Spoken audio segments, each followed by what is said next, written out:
నమస్తే welcome to our channel నేను మీ ప్రియాంకారాం. Kurnool bus accident విషయంలో యాంకర్ శ్యామల అడ్డంగా దొరికిపోయారు. లోపల పోలీసుల దగ్గర ఒకటి బయట ఒకటి మాట్లాడుతూ ఈరోజు ఆవిడేంటో ప్రజలకు ఒక క్లారిటీ ఇచ్చేశారు. అసలు ఆవిడ ఏం మాట్లాడారు అనేది ఈ వీడియోలో తెలుసుకుందాం. మనతో మాట్లాడడానికి సీనియర్ జర్నలిస్ట్ సిఎస్ రావు గారు ఉన్నారు. ఆయనతో మాట్లాడతాం. నమస్కారం సార్. సార్, యాంకర్ శ్యామల అంటే లోపల ఎంక్వైరీలో ఒకటి బయటకు వచ్చి మరొకటి మాట్లాడుతున్నారు. ఏంటి సార్ అంటే పోలీస్ కేసు అయ్యి ఆల్రెడీ ఆవిడ ఎంక్వైరీ వరకు వచ్చిన తర్వాత కూడా ఎందుకు ఆవిడ ఇంకా ఇలానే బిహేవ్ చేస్తున్నారు? యాక్చువల్గా ఆవిడ పోలీసులు చెప్పినటువంటి సమాచారం ప్రకారం అయితే పోలీసులు ఆవిడని అరెస్ట్ చేయాలి. ఎందుకనంటే విచారణకి హాజరైంది. కర్నూలు పోలీసులు విచారణకి పిలిచారు. ఆవిడ విచారణకి వెళ్ళారు. వెళ్ళిన సందర్భంగా ఆవిడ ఇచ్చిన రిప్లై ఏంటి పోలీసులకి? మీరు శివశంకర్ అనే అతను నకిలీ మద్యం తాగి రోడ్ యాక్సిడెంట్ అయ్యింది, రోడ్ యాక్సిడెంట్ లో చనిపోయాడు, ఆ నకిలీ మద్యం తెలుగుదేశం పార్టీ వాళ్ళది అని చెప్పి మీరు చెప్పారు కదా, దానికి ఆధారాలు ఏంటి అని చెప్పి క్వశ్చన్ చేస్తే ఆవిడ ఇచ్చినటువంటి రిప్లై ఏంటి? నాకు తెలియదు, వైఎస్ఆర్ కాంగ్రెస్ పార్టీ ఆఫీస్లో ఇచ్చినటువంటి సమాచారం వాళ్ళు చెప్పిన దాన్ని మాత్రమే నేను చెప్పాను, ఇంతకు మించి నాకేం తెలియదు అని చెప్పి చెప్పారట. అంటే ఆధారం లేకుండా వాళ్ళు పార్టీలో వాళ్ళు చెప్పింది ఏం చెప్పారు, ఎవరు చెప్పారు ఏంటి అనేది ఫర్దర్ ఎంక్వైరీలో వస్తుంది. ఫస్ట్ అయితే ఈవెన్ని ఆధారం లేకుండా చెప్పినందుకు ఆవిడ మీద యాక్షన్ తీసుకోవచ్చు కదా పోలీసు, కానీ ఆవిడ వదిలిపెట్టారు. ఎందుకు? లేడీ కాబట్టి సరే ఏదో తెలిసి తెలియక మాట్లాడారని చెప్పి వదిలిపెట్టారు. కానీ ఎంక్వైరీ ఎంతటితో ఆగిపోతుందంటే ఆగిపోదు, ఖచ్చితంగా మళ్ళీ పిలిచి మాట్లాడతారు. ఎందుకు పిలిచి మాట్లాడతారని అంటే లోపల పోలీసులకి ఏం చెప్పారు? వైఎస్ఆర్ కాంగ్రెస్ పార్టీ వాళ్ళు ఆఫీసులో ఇచ్చిందని నేను ప్రెస్ మీట్ లో చెప్పాను, ఇంతకు మించి నా దగ్గర ఏం సమాచారం లేదు, ఆధారం లేదని చెప్పి చెప్పారు. చెప్పినట్టు పోలీసులు చెప్పినట్టు మీడియాలో వచ్చింది. మీడియాలో వచ్చిందా మనం చెప్తున్నాం, అక్కడ విచారించేటప్పుడు మనం అయితే లేం కదా. సో బయటకు వచ్చారు ఆవిడ విచారణ అయిపోయిన తర్వాత. బయటకు వచ్చిన తర్వాత మీడియాలో మాట్లాడారు. మీడియాలో మాట్లాడి మీరేం చెప్పారు విచారణలు అడిగితే, శివశంకర్ కల్తీ మద్యం దాకా చనిపోయారని చెప్పాను అని చెప్పి మళ్ళీ ఆవిడ మీడియాలో చెప్పారు. అంటే పోలీసులు విచారణలో వ్యక్తం చేసినటువంటి అభిప్రాయానికి బయటకు వచ్చి మీడియాలో చెప్పినటువంటి అభిప్రాయానికి సంబంధం లేదు. కాబట్టి మళ్ళీ పిలిచి విచారించే అవకాశం ఉంది. ఆవిడని అరెస్ట్ చేయకపోయినా కానీ మళ్ళీ పిలిచి విచారించడానికి అవకాశం. ఎందుకు? అదే రోజు రెండు పోలీసుల దగ్గర ఒకటి బయట ఇంకొకటి చెప్పారు కాబట్టి ఇప్పుడు బయట చెప్పిన దాన్ని కూడా ఆ వీడియో ఉంటుంది కాబట్టి దాన్ని బేస్ చేసుకొని మళ్ళా పోలీసులు పిలిచి మాట్లాడే అవకాశం ఉంది. ఒకటి.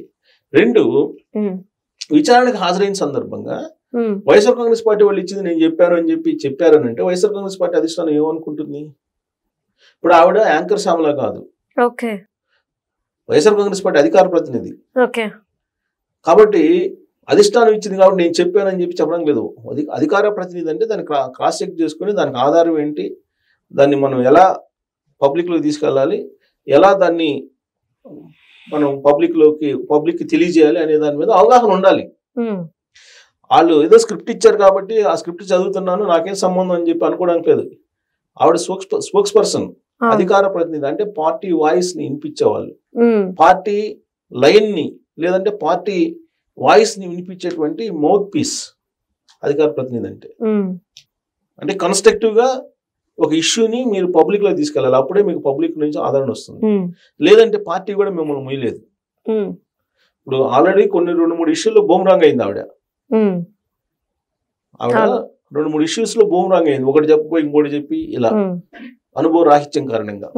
ఇప్పుడు ఆవిడ ఎంతసేపటికి యాంకర్ గా వ్యవహరిస్తున్నారు తప్పితే అధికార ప్రతినిధిగా వ్యవహరించట్లా. అధికార ప్రతినిధి అంటే ఒక బాధ్యతాయుతమైనటువంటి పదవి అది ఏ పార్టీకైనా.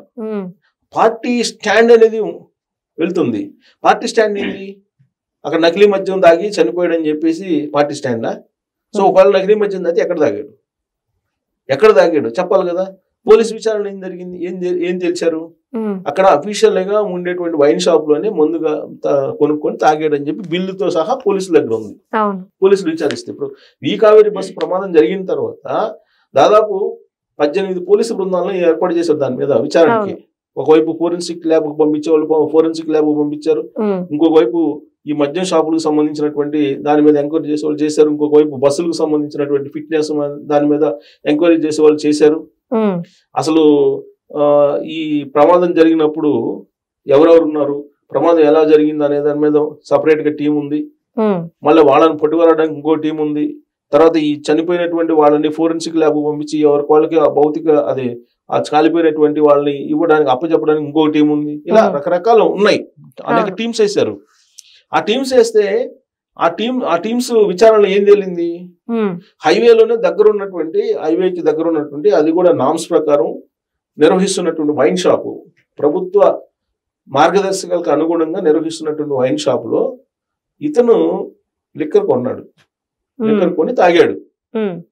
అది బెల్ట్ షాపుల్లో నకిలీ మద్యం కొల్ల. ఆవిడేం చెప్తుంది, నాకు బెల్ట్ షాపులో నకిలీ మద్యం కొన్నారని చెప్తుంది ఆవిడ.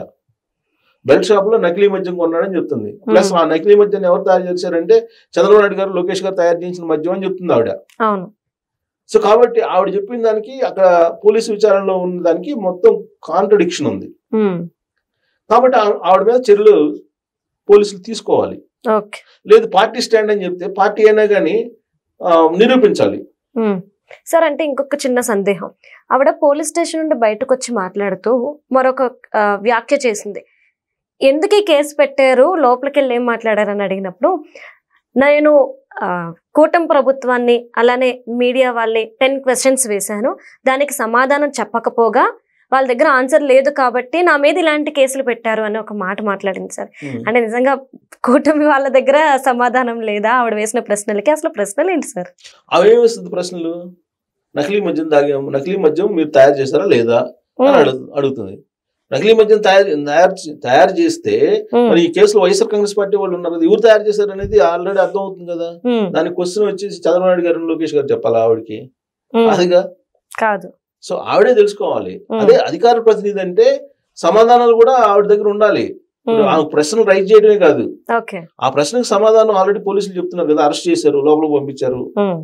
మనోజ్ కొఠారి అని అతను డాన్ బయట రాబోతున్నాడు, ఇవన్నీ జరుగుతున్నాయి కదా. సో ఆవిడ మీడియాకి ప్రశ్నలు ఆవిడే వేస్తారు. మీడియాకి ఆవిడ ప్రశ్నలు మీడియా ఇన్వెస్టిగేషన్ సంస్థ కాదుగా. సమాచారం ఇప్పుడు ఆవిడ ఏమి చెప్పారో అది ప్రజల దగ్గర తీసుకెళ్తారు. చంద్రబాబు నాయుడు గారు, లోకేష్ గారు ఇద్దరు నకిలీ మద్యం తయారు చేశారని చెప్పి ఆవిడ చెప్తుంది, అది కూడా ప్రజల దగ్గర తీసుకెళ్ళింది మీడియానే కదా.